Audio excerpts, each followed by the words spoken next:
At Arizona State University, we've made online education better, smarter, and more personalized so you can go further in your aspiring field. I decided to pursue medicine once I realized that ASU did have the online program for biological sciences. You're still required to learn the same curriculum. You're still being tested on the same content that anyone would be tested on in person. The comprehensiveness of the program prepared me so well for medical school. Explore over 300 programs at asuonline.asu.edu.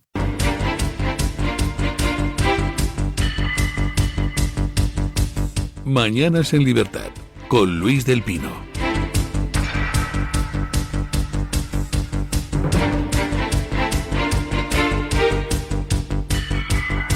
Ocho y 2 minutos, 7 y 2 en las Islas Canarias. Vamos con las noticias de las 8 y atentos a esta noticia con la que abrimos el bloque.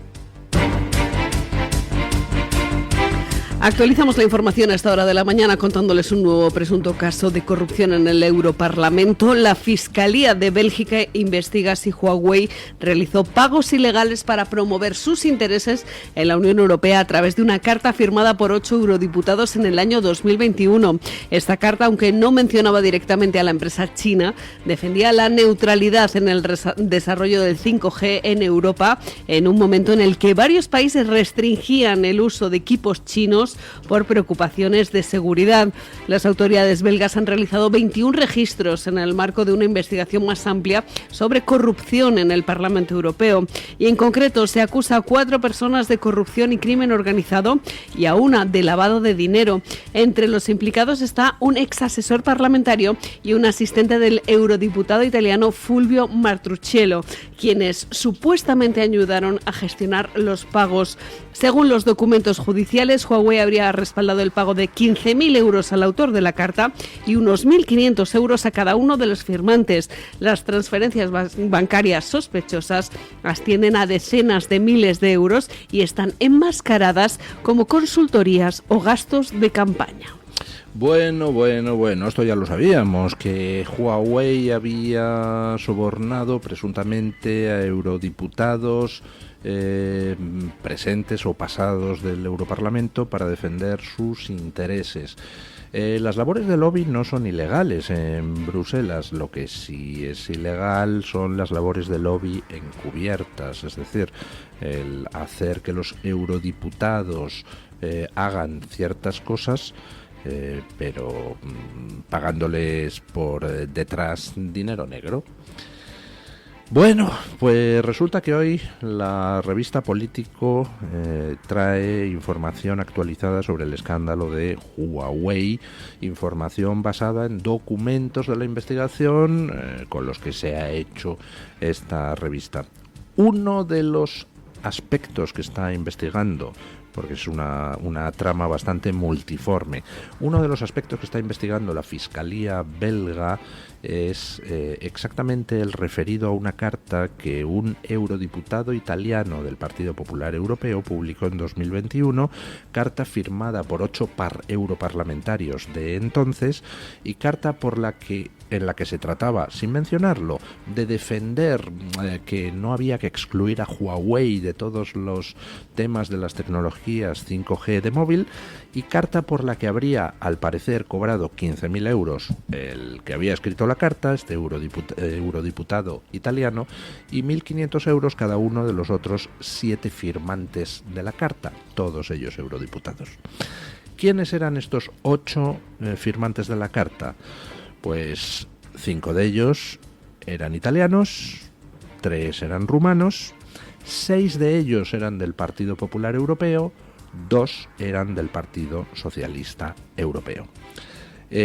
No está demostrado que los 8 firmantes cobraran esos 1.500 euros de los que hablan las investigaciones. Algunos de los firmantes, un firmante ha tratado de desvincularse, dice que él no firmó ninguna carta, que vamos, poco menos que han metido ahí su nombre de matute, patatín, patatán. Otros 2 firmantes dicen que ellos simplemente se sumaron a la carta, pero ellos no han cobrado nada, y todos ellos dicen que de momento la policía no les ha interrogado a ninguno.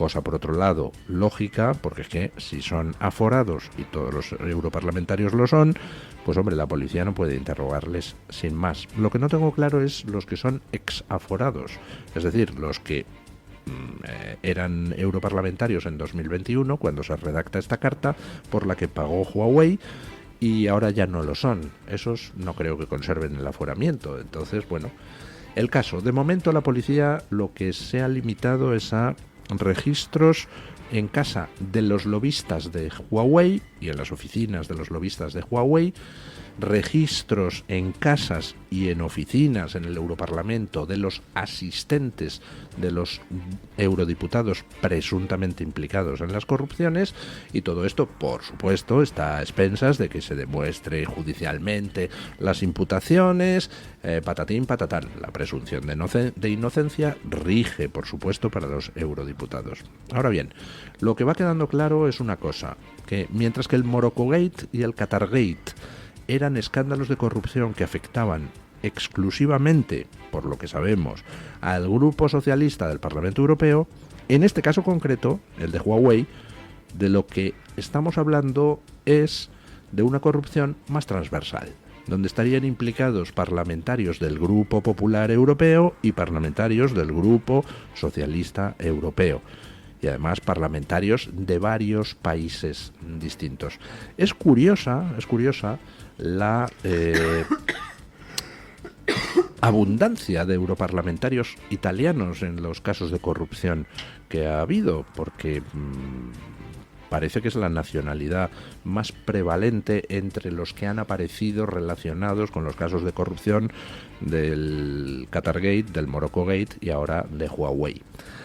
De momento, pues no ha saltado ninguna implicación en lo de Huawei de europarlamentarios españoles, de momento. Ya les digo que es una investigación que son múltiples frentes. Esto de la carta es una cosa, pero resulta que se han estado haciendo registros en Portugal que en principio no tienen nada que ver con la carta. Resulta que hablan los documentos judiciales de otros pagos, además de lo de la carta. Es decir, que se trata de una investigación sobre todas las labores ilegales del lobby de Huawei en Bruselas, que incluirían muchos tipos de pagos distintos, no solo esto de dinero en metálico, que parece que circuló por las cuentas bancarias. Un dato muy importante de lo que trae Político hoy sobre este escándalo de Huawei. En 2021, es decir, la fecha en que se escribe esta carta de apoyo a Huawei a cambio del módico precio de 15.000 euros, en 2021 hubo una ONG, Transparencia Internacional, que denunció ante la OLAF, la Oficina Antifraude de las instituciones europeas, que Huawei estaba sobornando eurodiputados. ¿Y qué hizo la OLAF? Pues archivar la denuncia en la P de papelera. O sea, la Oficina Antifraude de Bruselas es alertada de que hay una trama de corrupción en Bruselas y ni la investiga. ¿De quién depende la Oficina Antifraude? Pues eso. Apesta todo lo del Europarlamento. Y apesta sobre todo por el tipo de compra. Vamos a ver. Si hay un industrial francés que dice, yo tengo una industria de no sé qué y quiero que la legislación de Bruselas me sea favorable, y soborna a eurodiputados, pues hombre, mal está. Pero bueno, al fin y al cabo, el dinero se va a quedar en Europa, el dinero derivado de esa legislación. Pero aquí estamos hablando de que los eurodiputados se vendían al extranjero, se vendían a los intereses de Marruecos, de Qatar, de China. Es decir, se vendían para empobrecer a Europa, para beneficiar a países terceros. Oiga, no sé si eso será delito de traición, pero desde luego lo parece. Y roza bastante el delito de traición. Vamos a ver qué es lo que dan de sí las investigaciones sobre Huawei. Ya les he dicho que de momento no ha saltado la implicación en las actividades corruptas de ningún español. A pesar de que sabemos que el lobby de Pepiño Blanco, Acento, donde hay gente tanto del PP como del PSOE, se dedica a hacer lobby en Bruselas a favor de Huawei. Pero ya les digo que la labor del lobby en sí no es ilegal. Lo que es ilegal es que esa labor de lobby se haga de manera subrepticia, encubierta y sobre todo con pagos en negro. Esto plantea pues algunas preguntas curiosas. Por ejemplo, lo de ese comisario Reinders que mediaba entre Bolaños y González Pons y que ahora pues está investigado por lavado de dinero porque se gastaba la friolera de 2.000 euros diarios en lotería. ¿De dónde sacaba este hombre semejante cosa? ¿Quién le pagaba? No sé, pero me da la sensación de que en el Parlamento Europeo el dinero negro corre de una manera brutal. Y se camuflan los pagos, pues por ejemplo, como en la información que hoy trae Político, pues con facturas de asesoría. Es decir, un eurodiputado saca una factura de he asesorado a no sé quién y le dan una pasta que en realidad es en pago de una labor de lobby para otro. Hay muchas formas de camuflar los pagos, incluida una que es mi favorita, el tema de derechos de autor por escritura de libros. Eso es una forma tremendamente fácil de camuflar pagos indebidos. Bueno, más noticias que llegan de Estados Unidos. Trump está que se sale.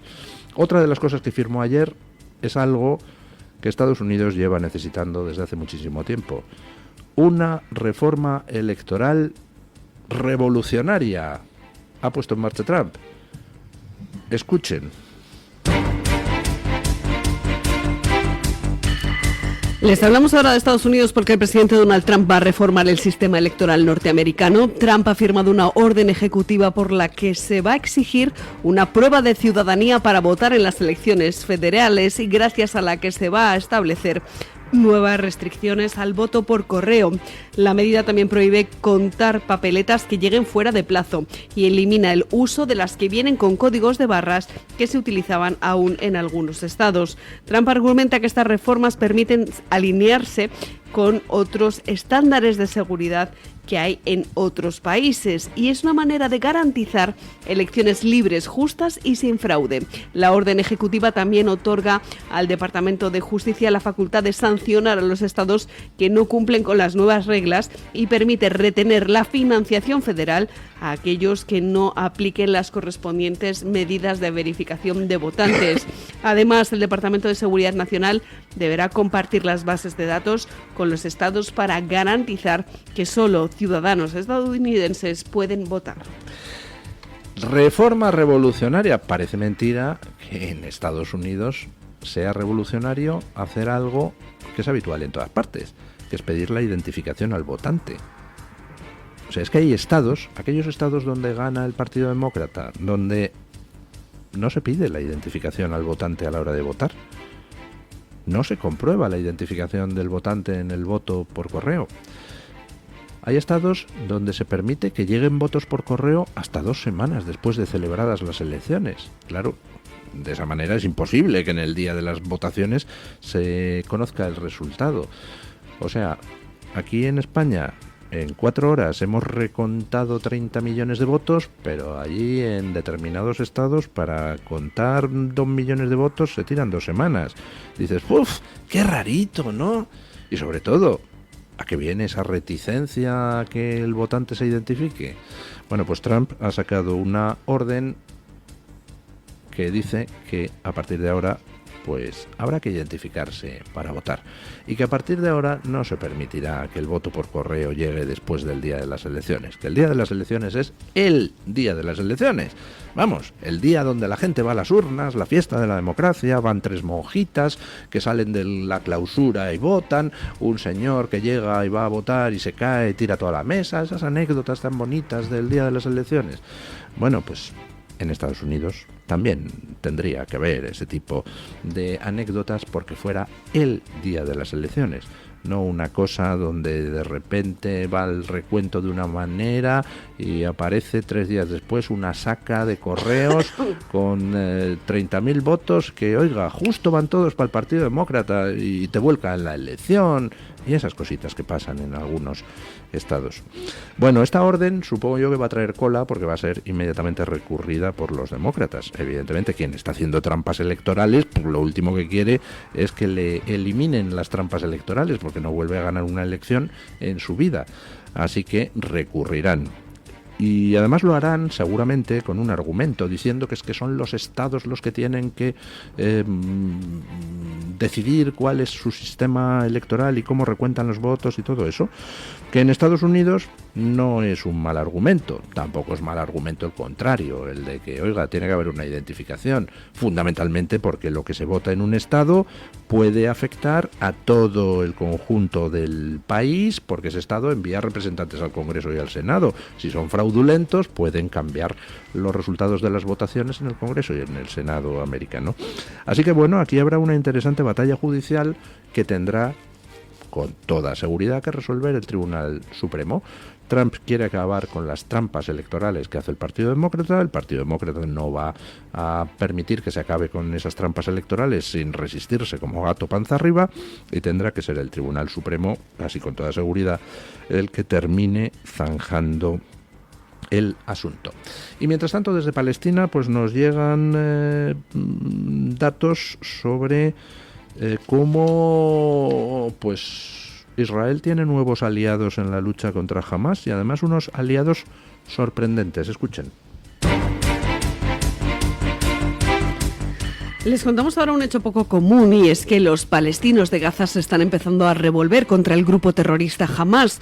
En un hecho inédito, la Asamblea de Clanes del Sur de Gaza ha llamado una intifada contra Hamás, acusándolo de poner en riesgo la vida de los palestinos por intereses propios. Los líderes tribales del norte y del sur de Gaza han respaldado las protestas y convocado una nueva manifestación. De hecho, ayer mismo cientos de palestinos salieron a las calles en Beit Lahilla exigiendo el fin del gobierno de Hamás y de la guerra con Israel. Con banderas blancas y consignas como fuera Hamás, los manifestantes desafiaron abiertamente al grupo terrorista islamista de Hamás, que detenta el poder en Gaza.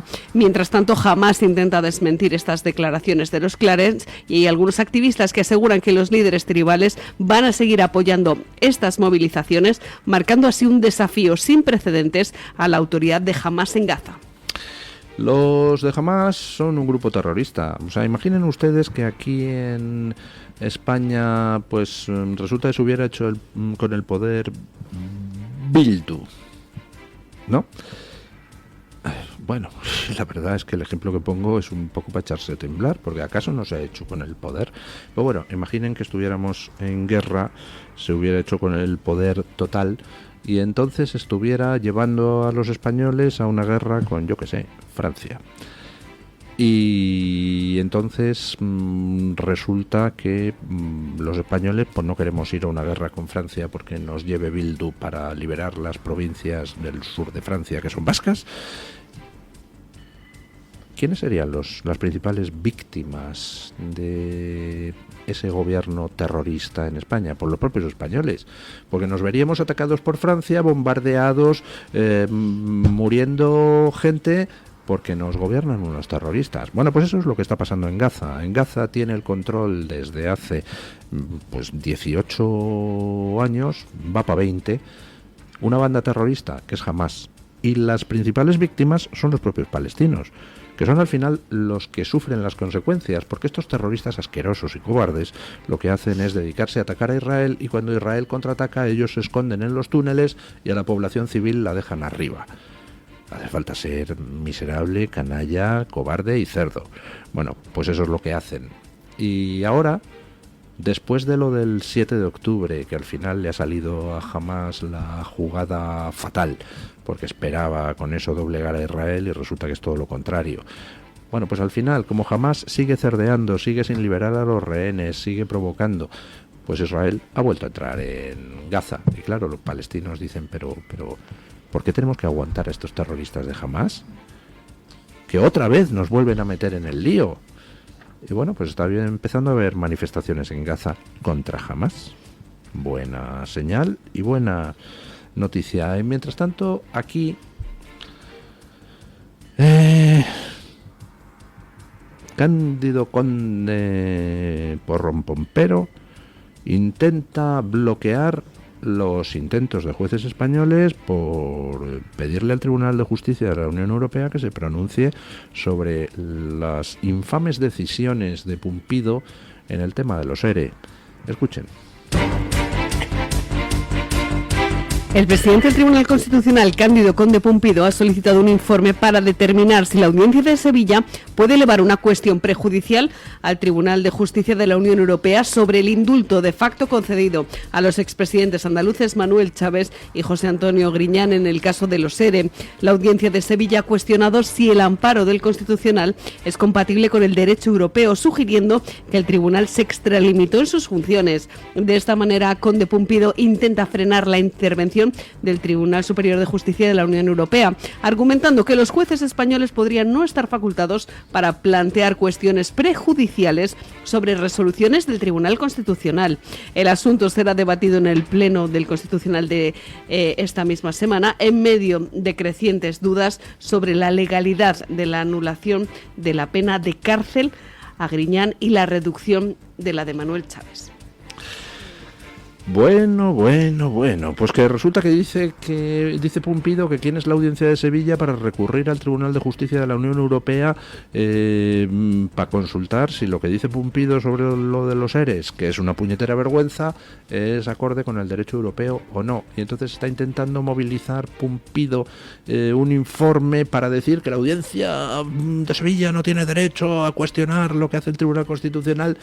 Ay, querido Cándido, resulta que sí tiene derecho. Resulta que ya hay precedentes en Europa de resoluciones de tribunales constitucionales que el Tribunal de Justicia de la Unión Europea ha dicho que no eran adecuadas y que por tanto eran cuestionables y desobedecibles por los jueces nacionales. A mí esto de que el Tribunal de Justicia de la Unión Europea tenga la última potestad sobre todo lo que pasa en los estados no me gusta. Creo que es una pérdida de soberanía francamente preocupante. Ya sé que me dirán, hombre, pero es una defensa cuando el gobierno de una nación cae en manos de un indeseable como Pedro Sánchez. Ya, lo que pasa es que el gobierno de Europa es tan indeseable que lo que me pregunto es si el Tribunal de Justicia de la Unión Europea cae en manos de indeseables, ¿qué protección tenemos? ¿No? Entonces no me termina de convencer, pero es lo que hay. El Tribunal de Justicia de la Unión Europea en estos momentos es quien tiene la última palabra sobre cualquier cosa relacionada con justicia que pase en un país y que afecte a cosas acordadas a nivel europeo. Por ejemplo, que la malversación no se puede amnistiar, no se puede beneficiar, no se puede premiar. Y resulta que Cándido Conde Pumpido dice, pues yo soy el emperador de la justicia en España, así que ala, todos los de los ERE, vamos a hacerles un monumento y organizamos un día de exaltación de los imputados, porque en realidad eran unos héroes. Y llega a la Audiencia de Sevilla y dice, pues no, voy a preguntar al Tribunal de Justicia de la Unión Europea. Y entonces, pues va el amigo Cándido y dice, pues voy a hacer un informe para decir que la Audiencia de Sevilla no puede hacer esto. Pues sí que puede, querido Cándido, se siente. Nosotros no hemos puesto las reglas, las habéis puesto vosotros. Hombre, pues solo faltaba que no las aprovecháramos para tratar de paralizar la desvergüenza cotidiana en la que os habéis sumido. Bueno, vamos con don Alejandro Baños para que nos cuente que trae hoy Voz Media en portada. Buenos días, don Alejandro. Muy buenos días, hoy en Voz les informamos de la filtración de planes de guerra secretos. Donald Trump ha respaldado a su asesor en seguridad nacional Michael Wolff, quien fue el supuesto responsable de que un periodista pudiese acceder a un grupo en una red social en el que están varios miembros del gobierno estadounidense, como el vicepresidente J.D. Vance, el secretario de Estado Marco Rubio, la directora de Inteligencia Nacional Tulsi Gabbard. El periodista pudo ver que estaba programado un bombardeo sobre posiciones hutíes en Yemen, además de ver las discrepancias de J.D. Vance con la operación o el armamento que iba a utilizar Estados Unidos. Vamos con el conflicto en Ucrania porque Moscú y Kiev han acordado una tregua después de que Estados Unidos haya negociado con ambos bandos. Concretamente, este alto el fuego parcial está dirigido a las ofensivas militares que acometan Rusia o Ucrania sobre buques que navegan por el Mar Negro.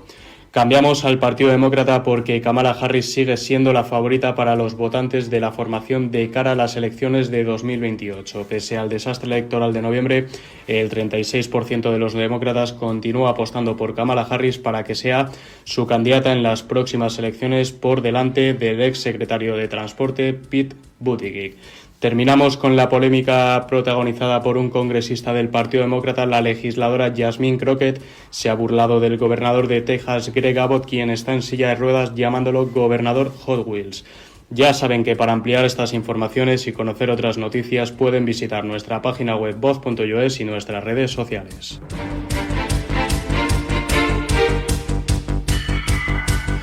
Bueno, muchísimas gracias, don Alejandro. With so many options, why choose Arizona State University? For me, the only online option was ASU because of the quality. Their faculty was really involved with their students and care about your personal journey. The dedication to my personal development from my professors, that's been extremely valuable to me. Earn your degree from the nation's most innovative university. Online. That's a degree better.